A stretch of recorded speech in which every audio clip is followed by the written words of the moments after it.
For our next element of our cover, we are going to be embossing a piece of acrylic.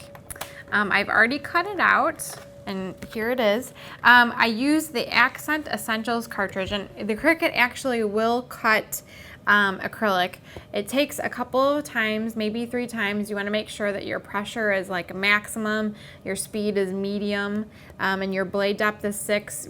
I was not using a deep cut blade. It depends on what you have, but it just takes a little bit of time, and then it cuts it pretty well, and then you just have to take it off of your mat and kind of bend the edges out, and it'll pop right out. So I've got that.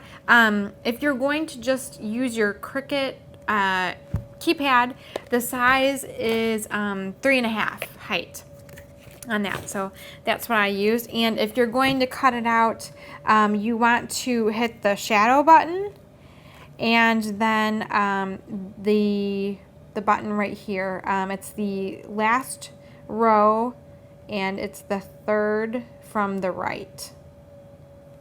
So that's how I got this shape, and that's again on the Accent Essentials cartridge. So we are going to be embossing our acrylic, which is very exciting for us, and doing something real fun with it. So I'm going to get my Swiss Dots Cuttlebug embossing folder out, and I'm going to be actually using it with my Spellbinders wizard machine. So my acrylic goes in, and I don't need my magnetic pad for this one. But if you have a wizard machine instead of a Cuttlebug, you could do this instead. So I've just sandwiched everything in, and we're gonna color this.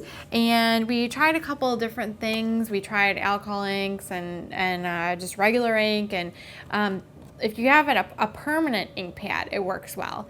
But we are going to be using a Sharpie marker. So you want to be coloring in the wrong side or the back side. So you want to be able to run your finger across, and where the Cuttlebug has embossed it and it goes down, that's the side you want to color on. You do not want to color on the side that is raised.